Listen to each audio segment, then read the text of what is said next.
Good evening, baseball fans. How you doing? We got an update on the MLB Lockout. Are we any closer to a deal? We're going to get into it tonight. We have some news on Juan Soto.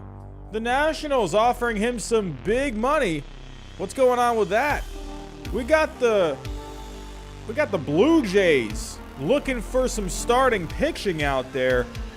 Could the Rays possibly trade one of their better players? Let's get into it.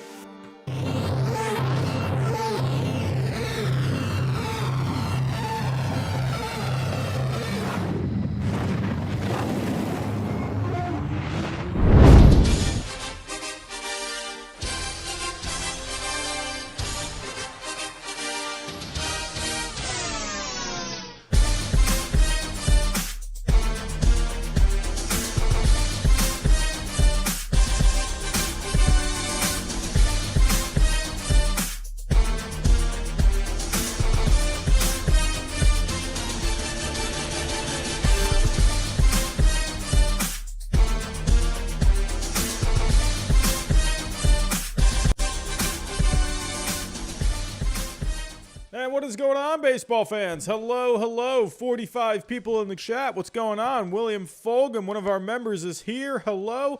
Connor Leashy, what's going on? Edwin NG, hello. Matt Sweeby, what's going on? KJXVH, I don't know what the heck your name is, but hello, I think that's spam. Oh my goodness, we gotta get out of here. Who else we got here in the chat? Lars, what's going on? K-Kitch, hello. Sicko Zams, what's going on? Who else we got here? How Gray Plays, how you doing? Jacob Toon, another one of our members. Nicholas, one of our moderators, is here. Hello, how are we doing?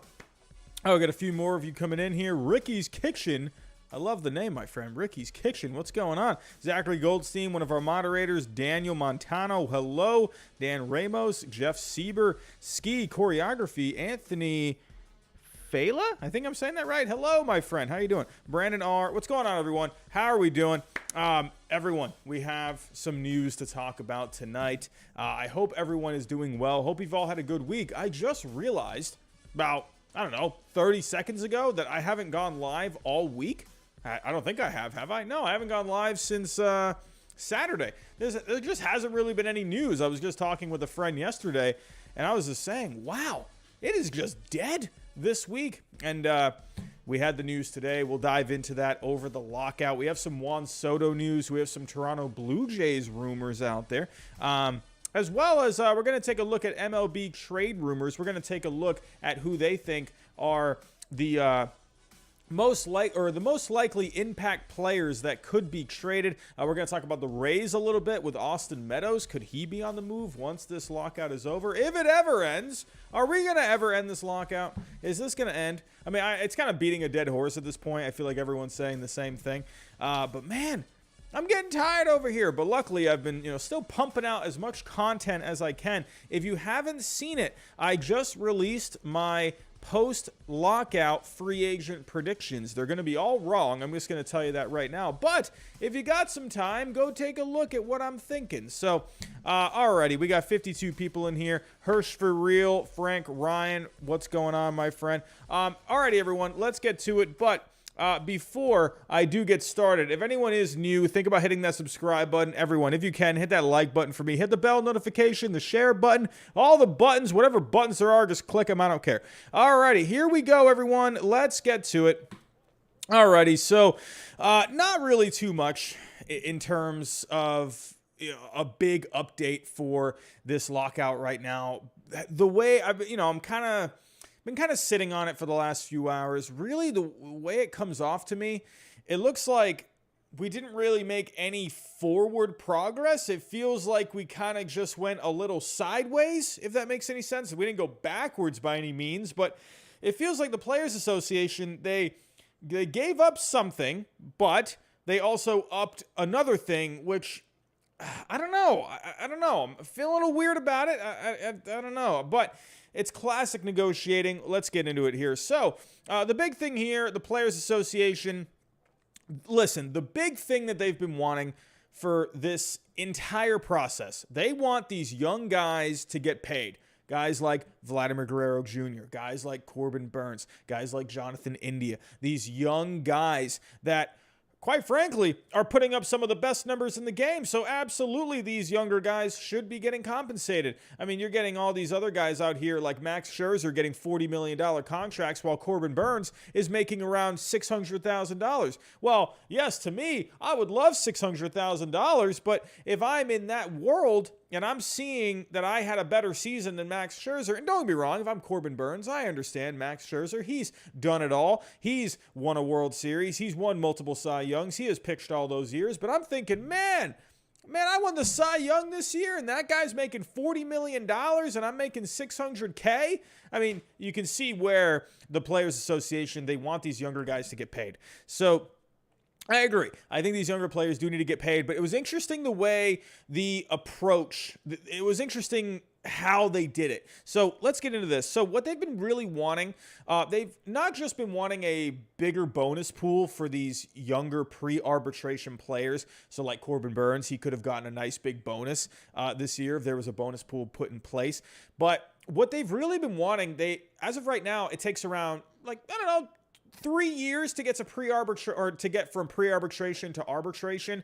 So they've been wanting that to get reduced to around 2 years. So they have now taken the stance where, all right, we'll back away from that. We can keep it at what it's already at, but we want some changes with some other things. So this was kind of the one that surprised me a little bit, or before I get to that, one big thing is that in the previous CBA, the top 22% of players that were between 2 and 3 years of service time, they were Super 2 players. So those are like the best of the best pre-arbitration players. So that now the Players Association, they want it increased from 22% to 80%. So they want more Super 2 players. Basically, they want these top young players to be getting paid. So they're backing off of them getting to arbitration quicker, but they want more of their young players to get paid in return. In a way, I could see where I can be okay with that. I think, to me, if why only have 22% of these, top young players getting paid? Let's get those guys more involved instead of having to, get to arbitration quicker. You're limiting the amount of arbitration cases that these players are having to go through. So instead, just create more Super 2 players. I'm okay with that. I think that's okay. But where they really threw me for a loop, I don't know. This is for the good old dodgeball quote. That's a bold move, Cotton. I don't know if we're going to have to wait and see if this works out. I understand why they did it, but I remember looking at it at first and I'm like, oh, wow, they did that? So they have been slowly coming down on their pre-arbitration bonus pool demand. So they were at $105 million at one point. Then they brought it down to $100 million, which the owners were like, you dropped it $5 million. That's it. Okay. Well, what are we going to do with that? That's not doing anything. So the players, because now that they're backing off of their demands for less years to get to arbitration, they now want more Super 2 players, like we just talked about, but then they upped their offer from $100 million for the bonus pool to $115 million. I kind of laughed at it, and I'm like, really? I don't know, man. I think I know why they did it. Why? It's classic negotiating. It's simple as that. All right, cool. We'll drop this, but we're going to up this. So you're not really, they're holding firm. That's good. I'll give them credit for that. In a way, they kind of made a concession with the arbitration, but now they're upping it to $115 million. The owners, they're going to obviously, they're probably, I don't know how the owners would feel about this. They probably like that you're going to have less arbitration cases. I think they would maybe be on board with that, because really, you don't want to be having all these arbitration cases. You don't want to have, you don't want to be doing all that. So I think that the owners would be willing to include more of those Super 2 players. Maybe not 80%, but I could maybe see them meeting somewhere in the middle, maybe like 50 to 60%, something like that. But the $115 million, I guarantee the owners, they sat back and they just laughed at that. Because it's like, come on. So this is the one thing that I really want answered. I need to know, how are they? I want to see a breakdown of this bonus pool. I've seen no information on how the players want to distribute this money. I understand they want to use like an average of. They've been using like averages between Fangraph WAR and Baseball Reference WAR, but what are the percentages for, what are the tiers in this bonus pool? So like, if we go take a look here, Mark Feinstein on MLB.com had this article a while back when this was all going on, I think beginning of February. He was saying, under the league's proposal, National League Cy Young winner Corbin Burnes would have earned $2.34 million instead of $608,000. Well, if I go take a look at the numbers here, that's a 285% increase. So that's a $1.7 million increase right there. Now, how does it work for all the other players? Because I guarantee not everyone's going to be getting a bonus of 285% of their salary. I don't see that happening. If you were to do the math, that comes out to over 200 million. So that's not it. But then he goes on to say here, MVP runner-up Vlad Jr. would have seen an increase of 635.4K to 1.84 million. Now, if I typed in those numbers, so 634.4, and then to 1.843. 843. That is a 190% increase. So, which is right around a $1.2 million bonus. So obviously you can see where Corbin Burnes, his Fangraphs WAR was in the 7s last year. I don't think his Baseball Reference WAR was that high. I think it was like in the 5s or something like that. But Vlad, I would imagine with Vlad Jr., like he had a lower WAR.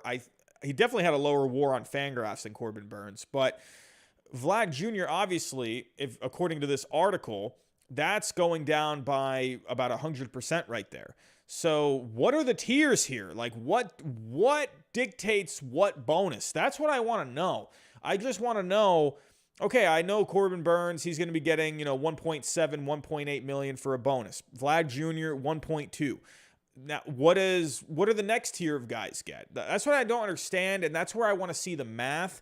What do the owners think of, I guess really the player, it's up to the players or the Players Association of how they want to distribute those bonuses, I guess. I don't exactly know how all that's going to be done.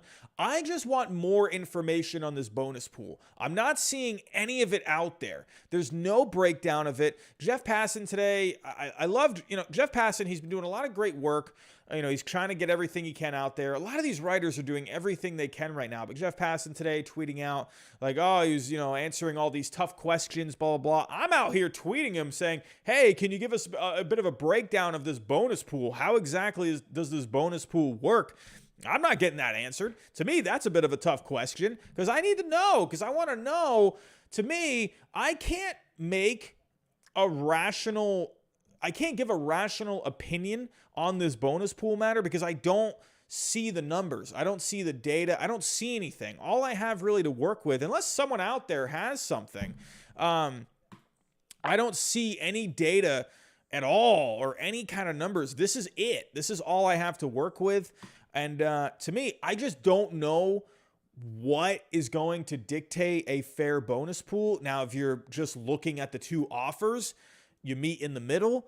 But I just want to know, are the players asking for too much here? Are the owners going too short? I think it's probably a bit of both in the end, but they're going to have to meet in the middle somewhere on this. Now, I don't know which side it's going to land on.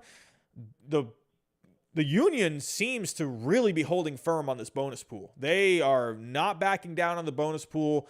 I'm wondering how this is going to go. And then you still have some other things going on as well. If we go take a look here, so far at what both sides are wanting. As of right now, the agreement's in place. We have a universal DH, looking like there's going to be no more draft pick compensation for, free agent signings. If you offer a qualifying offer and they end up going to a different team, it's looking like there's going to be no compensation draft picks for that. But so far, this is what both sides are wanting. For the Players Association, like we talked about, they want to drop the 2-year, or they dropped their 2-year arbitration demand, but they want more Super 2 players to get paid. And they want the $115 million bonus pool. But then don't forget about the CBT. They'd made no offers on the CBT today, so that's why it's obvious that the players, they want the young guys to get paid. There was no offer at all on the CBT today. There was no offer on the minimum salary today. There was nothing with postseason. There was nothing with, at least I don't think there was. I didn't hear anything about a draft lottery. But as for the owners, well, now we're going to have to wait and see what the owners come back with. But the last offer that they gave this past weekend, a $15 million bonus pool, which was up $5 million from their previous offer, a $630,000 minimum salary, or a tiered system. CBT starting at $214 million, a 14-team postseason, and a draft lottery for the top 3 picks. So that's kind of the breakdown between the two sides right now, and I'm just not really sure, where we're kind of at. To me, I don't know about the players right now. My personal opinion, I think, I don't know. Again, I don't know what data they're going off of. I don't know where, but obviously the owners do not see eye to eye with them.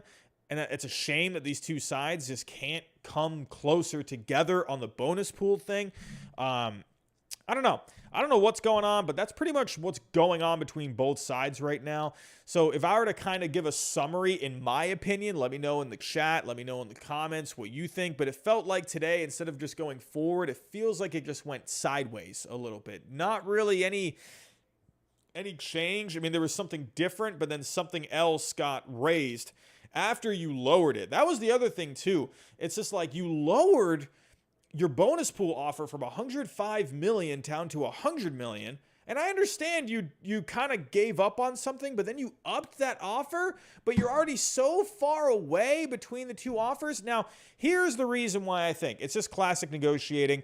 They want Major League Baseball. They want them to kind of cave in a little bit. They want them to be like, all right, we're standing firm on this bonus pool thing. You are really far away. We're $100 million apart now. You better up that offer. I don't think the union expects a $115 million bonus pool. There's no way they can expect that. In my opinion, it just sounds like way too much money for all of these guys that are going to, that would be getting bonuses. Now, I don't know, because to me, if Corbin Burns is getting a $1.8 million bonus, Vlad Jr., which is probably the next guy there, he's getting 1.2. You can see those bonuses are just going to get lower and lower and lower and lower.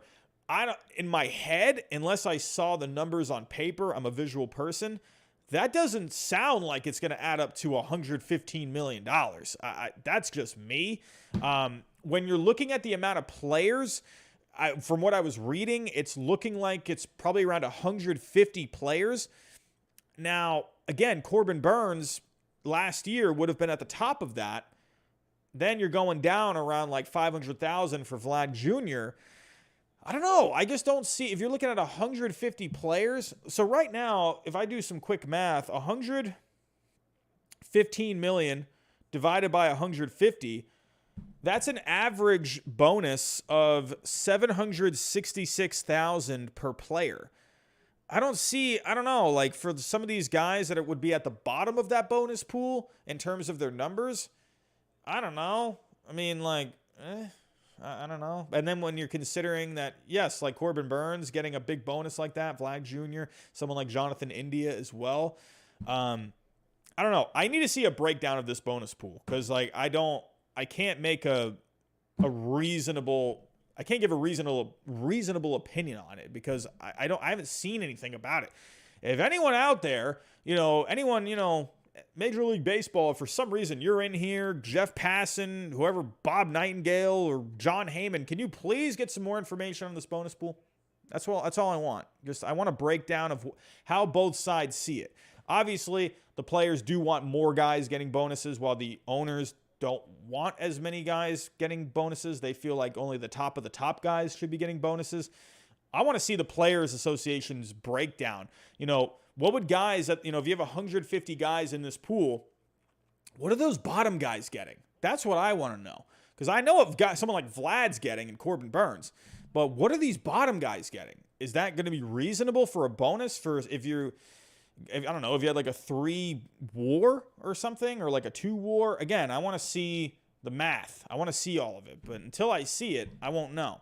But that's pretty much what's going on. I'm not going to ramble on. I feel like we've just been rambling about this stuff for weeks now. I'm getting tired of it. But if we take a look here, the latest now, as of tonight, I think this was actually said at last week, but it is definitely confirmed now that the owners are looking at February 28th as the deadline. That is, according to my math, that is 10 days. Let me just make sure. 1, 2, 3, 4, 5, 6, 7, 8, 9, 10, 11 days. That's what I said. That's what I said on the Saturday stream. I was saying you got to get this done by the end of February. Use all of March. If you could get this done by the 25th, if you can get this done by next week, the 25th, to me, then you got that whole weekend to kind of get these players to camp, and whatever, and you can start fresh on that Monday. But I don't know. You're that far apart in the bonus pool. I don't know. It feels like something. I don't know. I was pretty optimistic about this in the beginning. It felt like both sides were coming to the table with in good spirits. Maybe a little bit of resentment towards each other over the COVID season. And just always the union always hates the owners, and the owners are always bickering. They're always bickering with each other. But it felt like maybe it could have been a little more positive, going into this. And now I don't know. We got basically a week. So a lot's going to happen over the next week. But, you're going to have to, you got to meet. If you're only going to be meeting for 15, 20, 30 minutes at a time, an hour tops, well, then you got to be meeting every day. You sleep on the last offer, get back in there the next day. Monday through Friday next week, sit down with each other every single day. I'm sorry, but time is ticking, and we got to figure something out here. And to me, you do not want to miss regular season games. I hope not. I hope they don't miss regular season games. That would be just the worst possible outcome. You don't want that, especially, the NFL coming off of the Super Bowl. Obviously they're in the off season now, so interest in that is going to die down, but that's like the perfect time, obviously, for Major League Baseball, because you're not worried about the NFL at that point. And it's like, come on, you got to take advantage of it. If you want your game to grow, obviously you have to take advantage of that time. You don't want to be wasting time here. But the 28th is looking like the deadline. We're going to have to wait and see what happens. What are we all saying here in the chat? Yeah, Hirsch for real. 1994 was a disaster. Hopefully it's not going to be that route again. I hope not. In the end, I still just think both sides, they got to come together here. I'm seeing a lot of people out there on Twitter, they're saying like, oh, if you're going the both sides route, then you just don't even know what you're talking about. It's like, get out of here. It takes two to tango. I'm on neither side. To me, I'm on the side of baseball. That's what I want. I'm a paying customer. I want to go buy some tickets. I'd like to go buy another Red Sox jersey, which I could still do. But I want to go see some games. I'm on the side of the fan. That's what I'm on. I want to go watch some baseball. I don't care about this. I don't care about these negotiations. Figure it out. I don't care. Just sit down and get this done. I don't understand why we cannot figure this out and why we're only meeting every 3 days. So, everyone out there, if you're sitting there saying oh, you don't know what you're talking about if you're saying it's both sides. Baloney. Yes, it is both sides. It's always both sides. If it was just one side, obviously you're not going to get anything done. So I'm on the side of the fan. I want to go see some games. To me, there's no point, in just choosing sides here, because it's like both sides have to work together to get this done. JM, keep knocking out of the park, my friend. JM, thank you so much. Thank you for always coming by.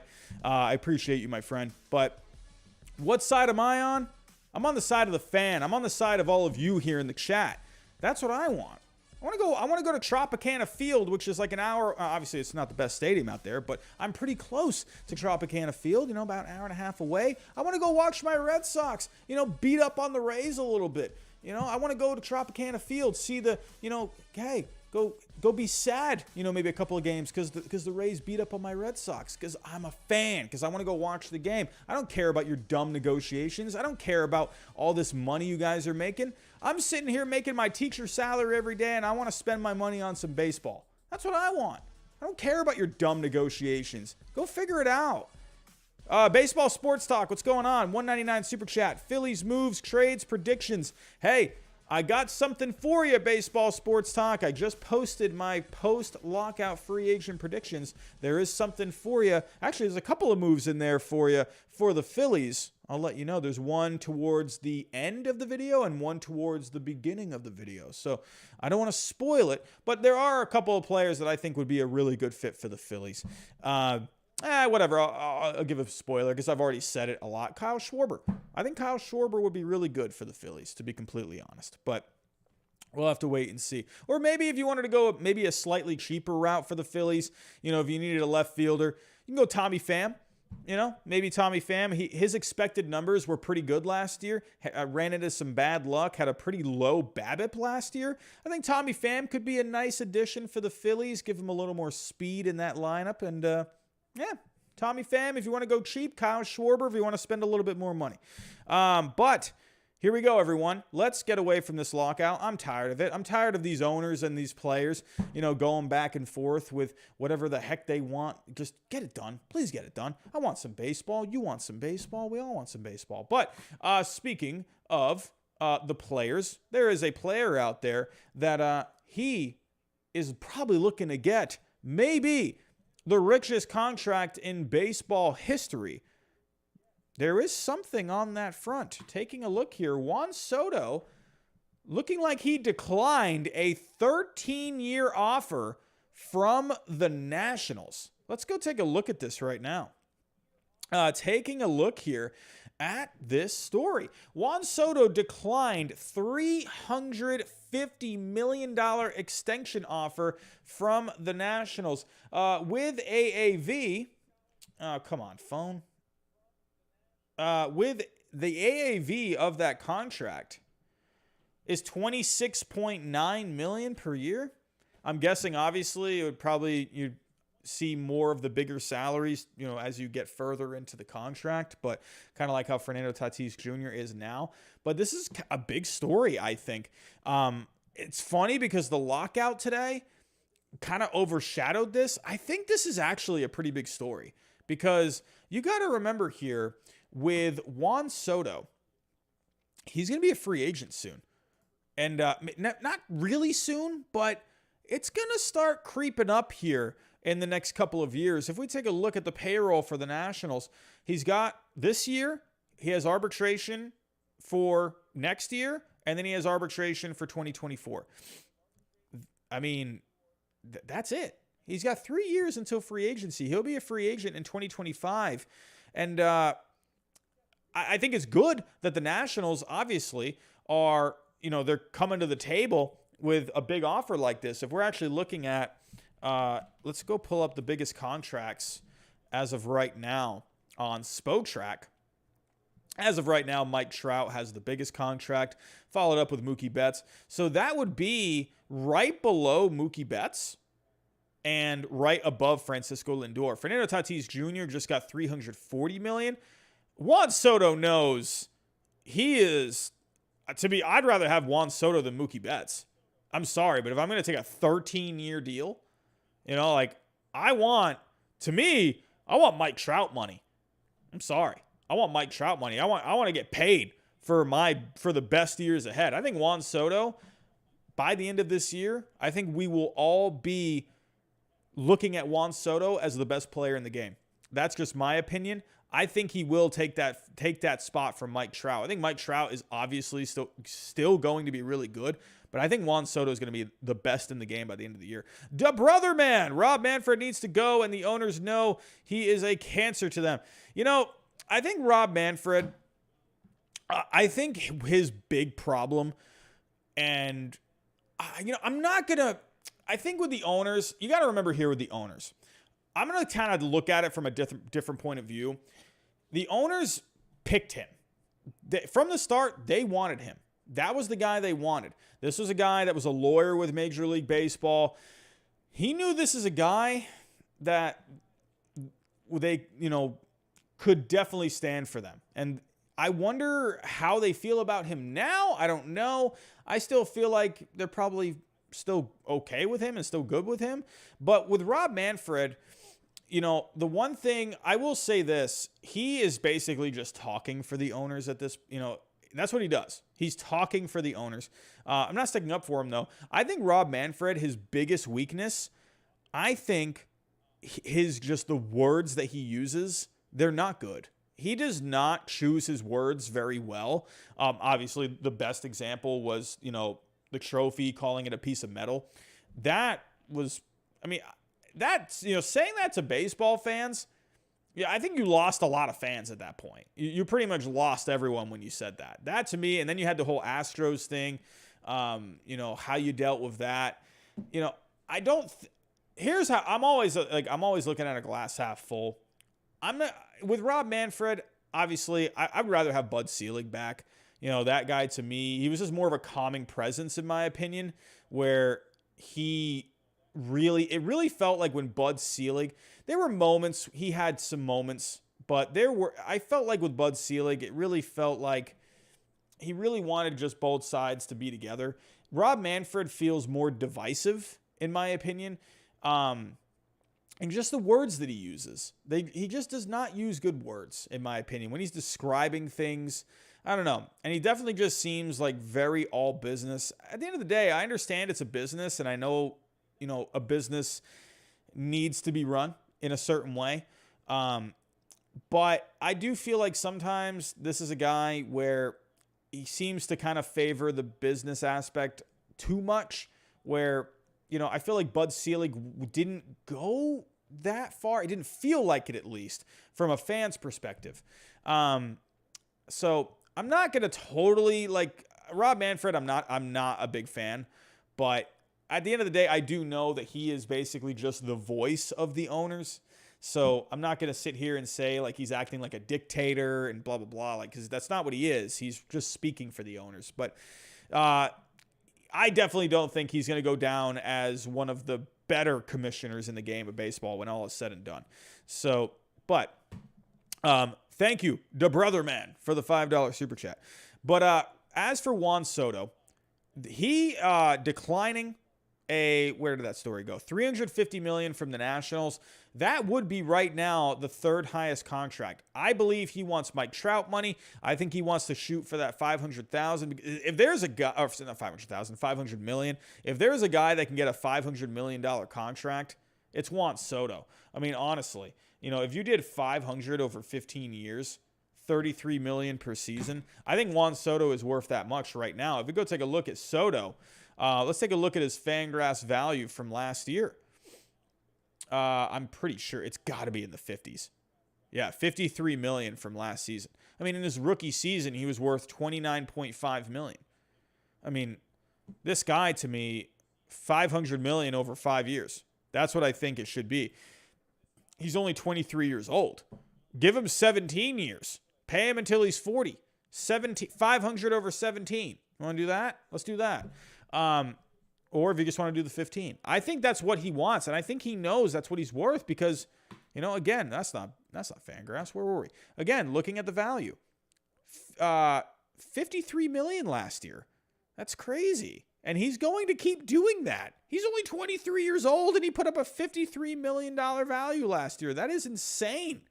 But man, I think to me, this right here, I think this is pretty big, because if you're Juan Soto and you're looking for that $500 million and the Nationals are only offering $350, you're pretty far apart.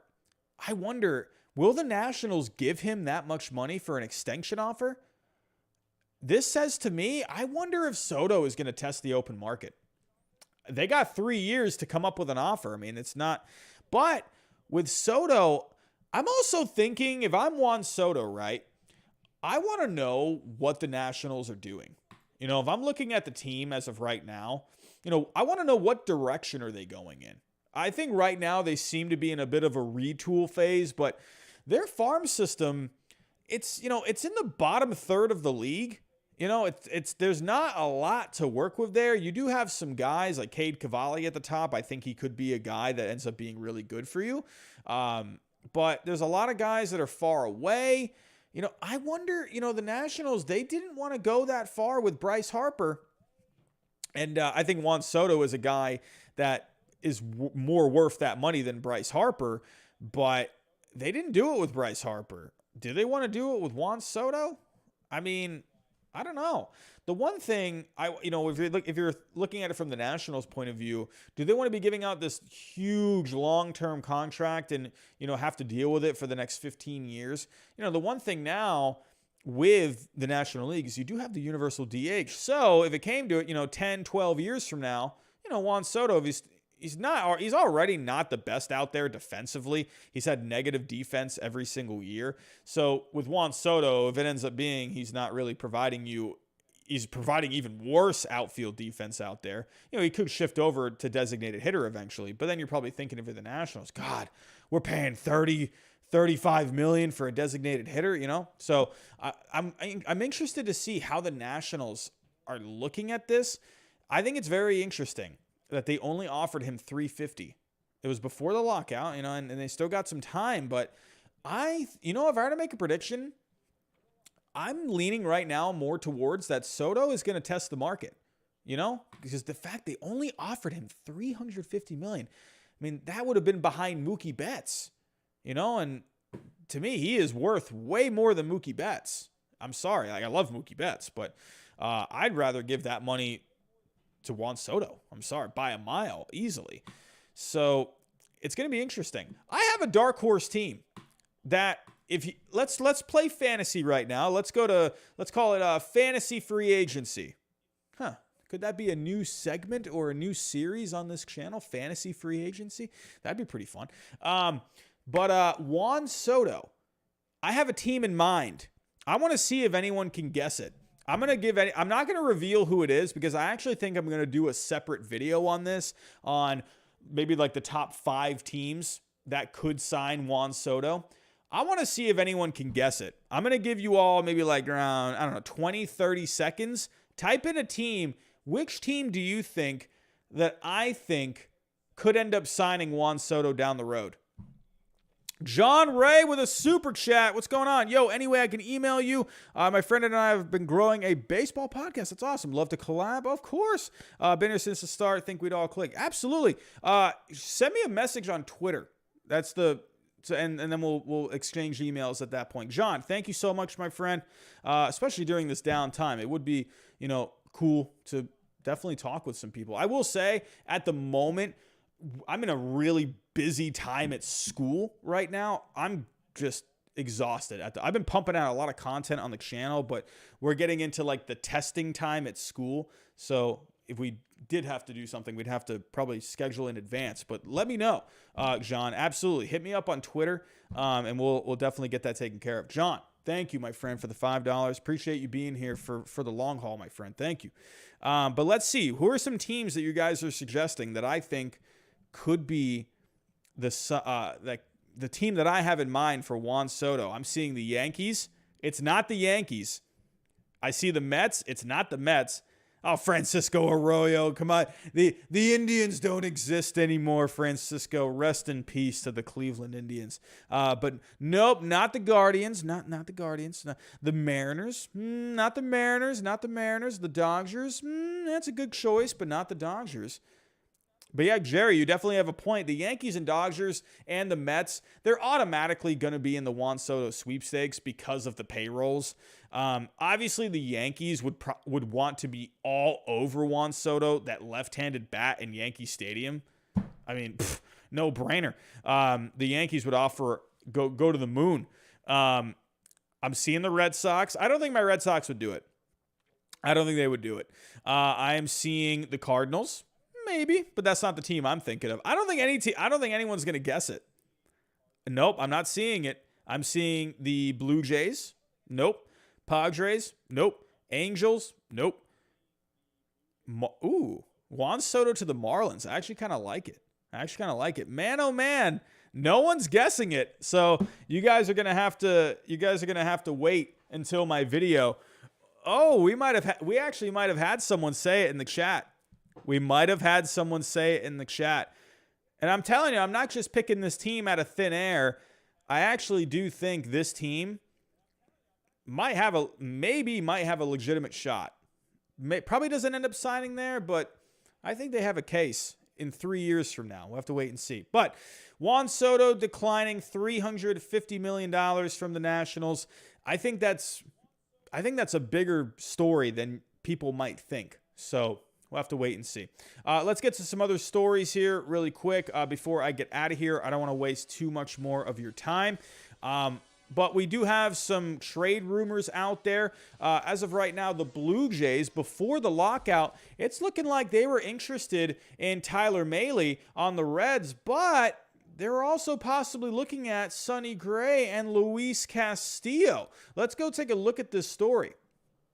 The main story here is Tyler Mahle, that's saying here the Blue Jays very interested in him prior to the lockout. Not really known if that was before or after the Kevin Gausman signing, but the fact that they were calling, or I don't know if they were calling it, probably, I don't know if they were sending out feelers or whatever, but they had interest in Tyler Mahle. But also, according to Ben Nicholson-Smith of Sportsnet, they also had interest in Gray and Castillo. Now, if we go take a look at baseball trade values, what would it take to get one of these guys? Now, the Blue Jays, they really gave up a lot. They gave up Austin Martin. They gave up Simeon Woods Richardson to get Jose Barrios. So if we take a look here, here we go. So let's go to the Reds.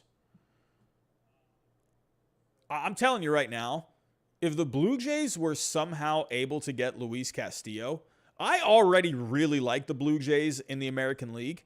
I think they're a favorite for next year. But where the heck are the Blue Jays? Here we go.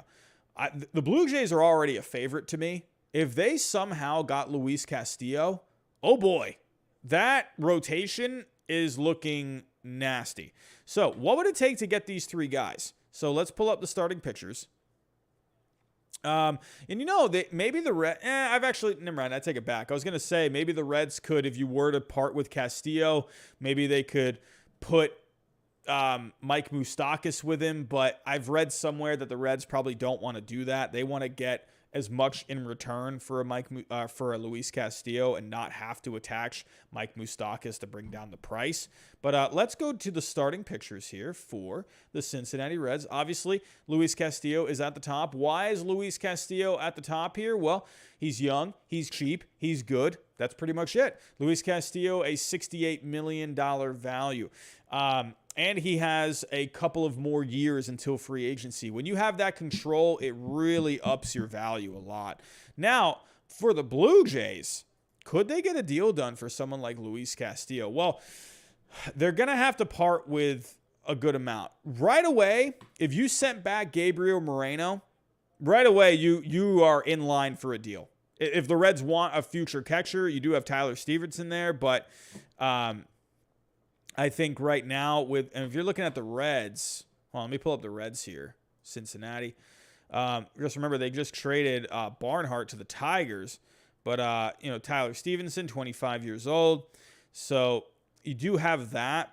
If they did want Gabriel Moreno, that is someone that's there. He would be like the main guy that you would have in that package. But if it wasn't Moreno, you would have to part with some serious coin here. Definitely maybe an infielder. We got Martinez here. let me pull up the Blue Jays top prospects. So Aurelvis Martinez, you got Jordan Groshans here, Gunnar Hoglund, we have Otto Lopez. So teams lately in this day and age, they really like to hang on to their top prospects. It's not very often lately, unless like the Austin Martin one, that was a bit of an exception. It's not very often you see these top prospects getting traded. So, especially in this day and age when, teams, they want these younger guys under control that are cheap. To me, it makes sense to hang on to your top prospects. And then you part with guys, maybe outside of the top 5. But if they were, to part with someone in the top 5, I could see Aurelvis Martinez being someone, or possibly even Jordan Groshans, especially with Bo Bichette there. So let's put Aurelvis Martinez there. That already, you're definitely a good amount of the way there, but you're going to have to add a lot more. If we did here, maybe, I don't know, Alejandro Kirk, I don't know. Could you, Lourdes Gurriel Jr., could that be someone you send back? I don't know. But I would imagine they probably want some starting pitching in return. If you're going to be sending away Luis Castillo, you probably want some kind of a pitcher in return. And really, the only good young pitcher that the Blue Jays have that's close to Major League ready, well, he is Major League ready, is Alek Manoah. So, to me, I'm not giving up Manoah for Luis Castillo. Absolutely not. You do have someone like Nate Pearson. We have Gunnar Hoglund. But still, actually here, you're actually maybe you're on the right track here. So, but you would have, this would be a 5 for, unless you did this could be a package that could get a deal done for Luis Castillo. So, if you wanted to do it, maybe this is something that the Reds would, they would take a look at.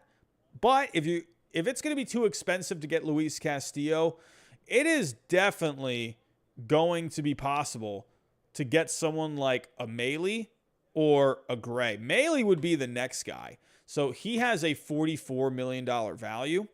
So you would easily be able to take someone off here. I would imagine maybe you could take off Hoglund.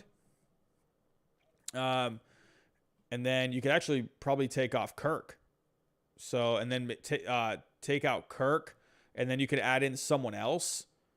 And then you could probably do, I don't know, maybe we can do, what's Geraldo's value right now? Not quite sure. But I don't know. Let's just, what are we at here? About $5 million right there. So maybe you could send back another infielder. Right? Or maybe you can just put in Hoglund. And then, you are overpaying there. It's a minor overpay, but if you wanted to get Maile, Hoglund, and Pearson and Martinez for him, that seems a little too much for me. Let's say you take out Pearson. And again, maybe you can just put in another prospect. But I think for the Blue Jays, Tyler Mahle is someone that is gettable if you want him. But you're going to have to part with a pretty good prospect. You got to remember, like I said, you don't have Simeon Woods Richardson anymore. You don't have Austin Martin anymore. I think Martinez is a guy that's expendable, maybe Groshans, but I have to wait and see. Now, if you take out Maile, Gray would definitely be affordable. I could see Sonny Gray in this. Could you do instead of Martinez? I don't think you would have to give up Martinez in this. So if we're taking a look, maybe could you do Groshans? You could do Groshans, Hoglund, and maybe one more guy. You could throw in Lopez, who is your number 5 prospect on Pipeline. And this deal would get it done for Sonny Gray. So I kind of like this. Sonny Gray, this would be a really good arm for your rotation. I think that'd be really good. You'd have to part with some pretty decent guys, but if Groshans was the top guy that I'm giving up, I think you could swallow that for a guy like Sonny Gray, who's going to give you good innings. He's under control. He's affordable. To me, if I'm the Blue Jays, I'm shooting for the stars, and I want Luis Castillo because I think the Blue Jays are going to be a dangerous team this coming year. I really like them. I like that team a lot. I think there's a lot of talent on that team. Bringing in Kevin Gausman, I really like that. But if you don't want to go the trade market, there are some guys out there. If you're the Blue Jays and you're looking for innings, there are some pictures out there. I mean, could Carlos Rodon be a guy? Probably not if you just brought in Kevin Gausman. There is Greinke, but I believe the Toronto Blue Jays were on Greinke's no-trade list a few years ago, so probably not Greinke. Probably not going to get Kershaw. I don't see that. There's not a lot of free agent starters out there. There's someone like Yusei Kikuchi that could be an option. So the trade market, I feel like, seems to be the best option for the Blue Jays. So we'll have to wait and see. But if it were me, I'm going after Luis Castillo without a doubt. So I'd love to see what you all think. If you're the Toronto Blue Jays, who do you go after? If you have a choice of those three pictures with the Cincinnati Reds, are you going after Luis Castillo? Are you going after Sonny Gray? Or are you going after Tyler Mahle? Let me know. I want to actually see what you all think, especially Blue Jays fans that are in the chat. What are we all saying here? Jerry. Greinke's hitting doesn't really have much value now. Yeah. Oh man, I'd love to see Greinke keep hitting. What do we got here? Isaiah Santana, is this a good trade to get Mookie back? No one's getting Mookie back. Nope. Red Sox are not getting Mookie back. I'd love him back, but that's not going to happen. Yeah, Anthony, what's going on? Pitching is fine. I'm more concerned with the Blue Jays losing Semien, but if they can get J-Ram, yeah. I mean, of course, anytime you can get a Jose Ramirez, that's going to make your team better. To me, if it were me, I want to – yes, losing Semien hurts, but I want to fix that bullpen. So, Dulcie Maris, you got Kwang Young Kim out there as well. That's a cheap option. So, Hope Geiger, check Jeff Passan. What is Jeff Passan tweeting? Jeff Passan. What do we got here? 47 minutes ago, while exact plans are not finalized, MLB and the MLB Players Association intend to hold multiple bargaining sessions. Good. Oh my, that's the best news I've heard in the last month. In the last 2 months. That's the best news. Oh my God. What in the world? What are we doing here? Wow. Multiple bargaining sessions. Sitting down. Having conversation. Talking. Wow. Look at this, everyone. 47 minutes ago, while exact plans are not finalized, MLB and the MLB Players Association intend to hold multiple bargaining sessions, perhaps every day, as early as Monday. Multiple owners and players expected to fly in for sessions leading up to MLB's stated February 28th deadline. Let's go. That's what you need to do. Sit down. Quit playing games. Stop doing this stupid negotiating stuff, these stupid tactics. Just sit in the room. I don't care. Go get yourself donuts if you need to. Eat whatever the heck you want. Sit down and talk. Get goofy Rob Manfred some mint chocolate chip ice cream that no one likes. I'm pretty sure he would like that. Good grief. Oh, that is what you want to see. Why haven't they been doing this now? You wait until the end. They're going to get this done.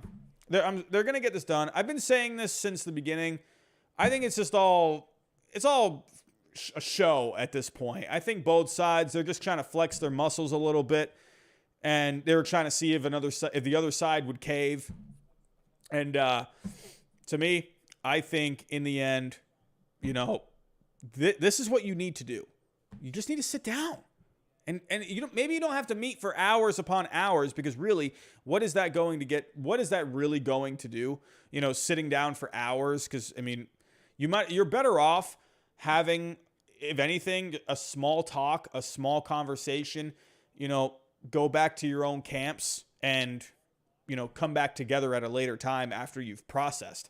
I am all about this, man. Jeff Passan, good news. That is good news, everyone. Good news. All right, everyone. Our last story. Nothing really Or actually, no, I got a couple more things. One other trade rumor out there: could the Rays possibly be looking to trade Austin Meadows? Now, this is a very interesting one. Don't forget they got Austin Meadows in that trade with Chris Archer along with Tyler Glasnow. But taking a look here, this is interesting. If I'm going to the Tampa Bay Rays, Austin Meadows, last year he was pretty good. Overall, he had 591 plate appearances, 27 home runs. His average and his on base were a little low, but the slugging was good. A left-handed bat, he's about 27 years old.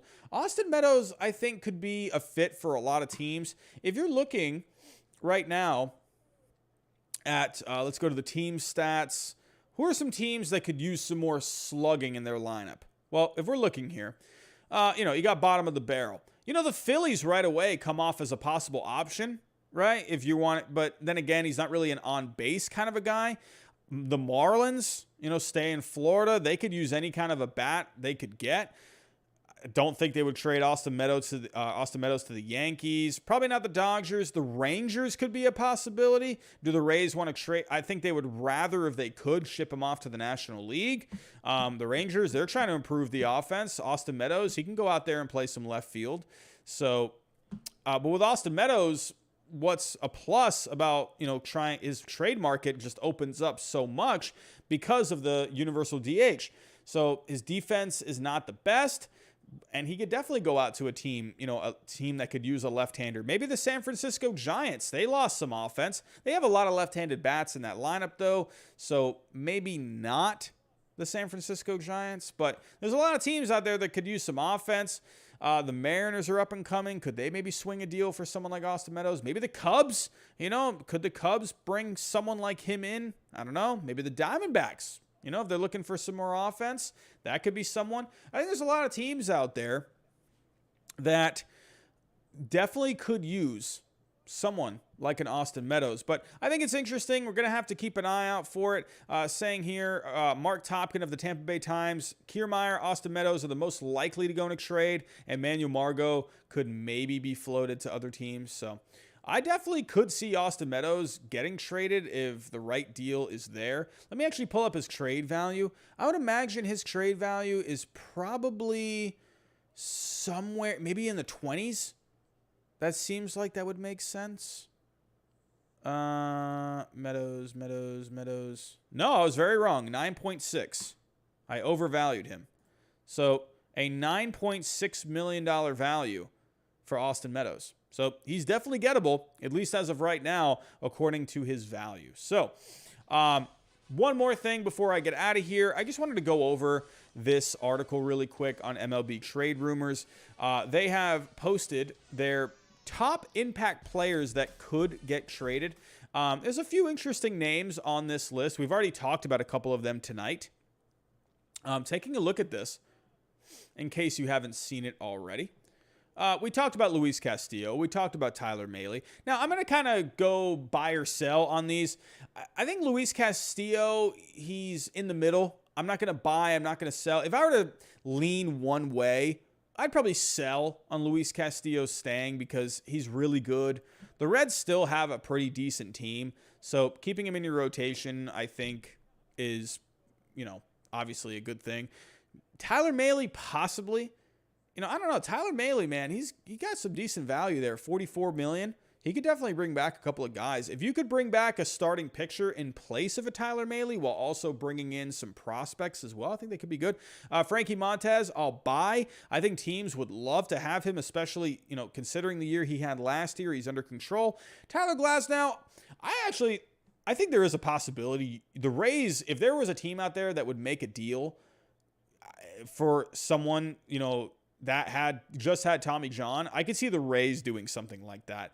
Try and get whatever value you can for him now. He still has good value, believe it or not. Josh Hader, I think he's just going to stay. At this point, I don't think Hader, if he's ever going to get traded, I don't think he's going to get traded until trade deadline before he's a free agent. Joey Gallo, he's going to stay. Maybe that could be a guy, maybe early season, if the Yankees feel like he's not meshing in that lineup. maybe you could swing some kind of a trade and, maybe bring in some pitching and maybe he could be a better fit somewhere else. I think he's going to stay for now. Ramon Laureano, I would actually say out of all the Oakland guys, I think he has the most chance to stay. He has a high value because he's pretty good on both sides of the ball. He's affordable. He has control on his contract. He did have the suspension last year, but you can't really use that against him in terms of his value because you don't really know what kind of a player he's going to be. So he's really a wait and see, but I'll sell on him. Jesse Winker, I'll sell. I think he just stays. Pablo Lopez, I'll sell as well. I think for the Marlins, keep together your strengths. You already have enough of a farm system right now where it's a really good farm. If the right package is there for someone like Pablo Lopez, sure, but I think hang on to him, and your pitching staff is just that much better. Jose Ramirez, I'm going to stay, or I'm going to sell, sorry. I don't think the Guardians part with him. I just don't. You got a season with a new name, new jerseys. It's a fresh start. You want your best player in that stadium. I just don't think they get rid of him. Brian Reynolds, I'll sell. I don't think he moves. I just think for the Pirates, there's really no reason right now to trade him. I mean, at the end of the day, you want to try and put butts in the seats. Sure, you could definitely get a haul for him, but I could maybe see Reynolds, maybe like a trade deadline kind of a guy. Cedric Mullins, I'll sell as well. I just think it's going to be expensive to get these two guys. Ketel Marte, I'll sell. I think he ends up staying with the Diamondbacks. I think the Diamondbacks have a chance to be a good team next year. They had a lot of injuries last year. They had some bad luck last year. I think the Diamondbacks might surprise some people. And then his teammate, Zach Gallen, I don't know why he's even on this list. I'm sorry. I don't see why he's here. This is a guy you brought over, in a trade with the Marlins. This guy could be your future ace. The fact that he's on this list is just like, it's like, what? Why is he on this list? Who wrote this? Steve Adams. Why do you got Zach Gallen on your list? And David Bednar. I think David Bednar is an interesting guy to keep an eye out for. I don't think they trade him right now. The Pirates have a really good farm system. You don't need to ship off these guys, especially with the farm system that you have. Bednar may be a trade deadline kind of a guy where a team wants relief pitching down the stretch. I could definitely see something like that. But overall, if I were to pick one guy off this list that I think could get traded, I'll go Frankie Montas. I think Frankie Montas could be a guy where a lot of teams would be intrigued with someone like him because he's under control. He's got a big frame. This is a guy, he's going to be pretty durable for you. He's going to give you innings. He's going to give you productive innings. Out of all these guys, I would pick personally Frankie Montas the most likely to get traded. And obviously because the A's are selling. So I think everyone else, I would lean more towards sell, and Frankie Montas. That's the guy I would pick out of all of them. But everyone, I'm going to start getting out of here. But again, just want to point this out really quick.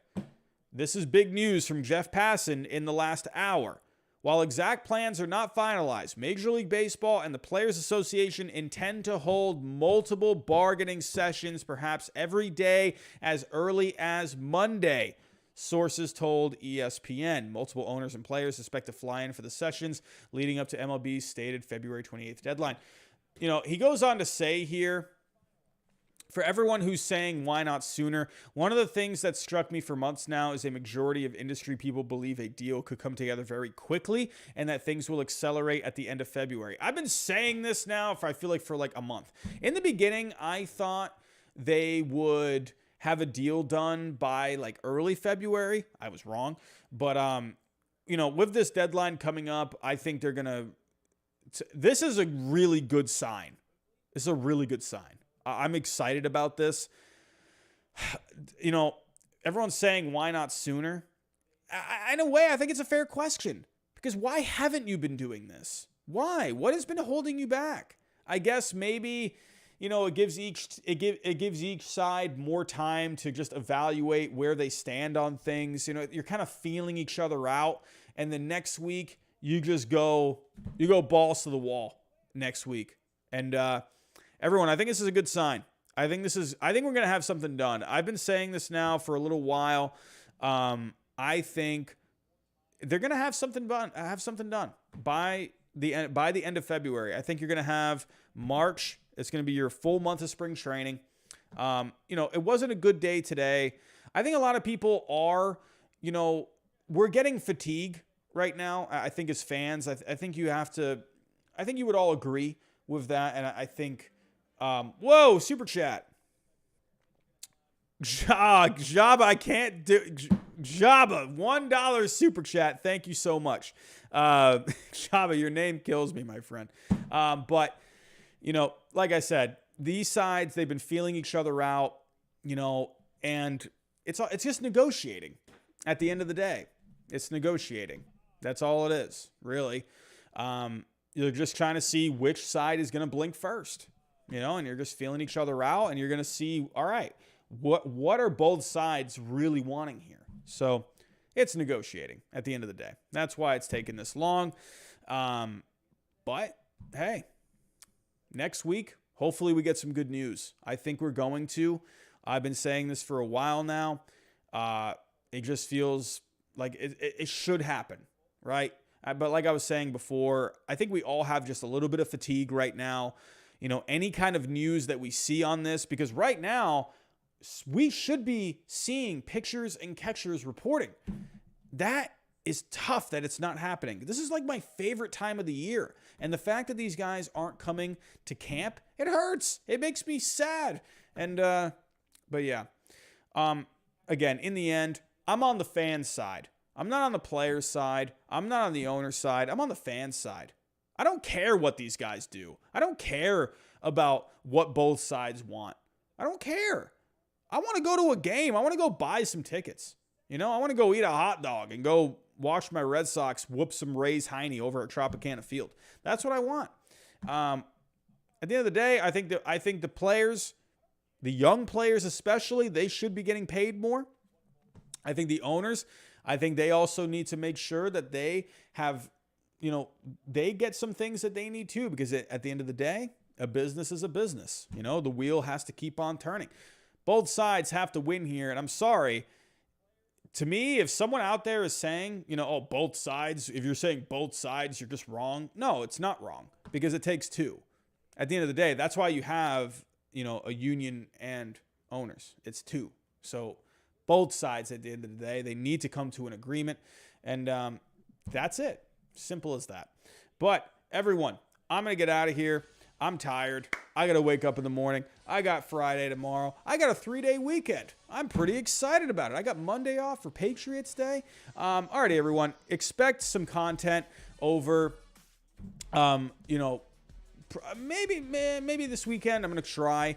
But I'm going to still keep pumping out as much content as I can. If you didn't see earlier, I actually posted here. I posted a video earlier. If you didn't see it, hold on, let me pull it up for you. Taking a look here. Whoa, what the heck just happened? Taking a look here. I just posted my post-lockout free agent predictions. Go take a look at that if you haven't already. Posted about a couple hours ago, and I'm probably going to get them all wrong. That's okay. But go check it out if you haven't already. Also, we just hit 17,000 subscribers not too long ago. Pretty cool to see a round number like that. Pretty cool. We keep on growing here on the channel. But everyone, go get yourself some sleep. It's been a long day. It's been a long week. It's been a long month. We're going to get baseball back soon. I think we can expect baseball back. I think it's going to come back in the next week. Hopefully. Crossing my fingers. Maybe not the next week, a couple of weeks, hopefully. But go get yourself some rest, everyone. Have a good day tomorrow. Be on the lookout for any uploads. Have yourself a good night, and I'll talk to you next time.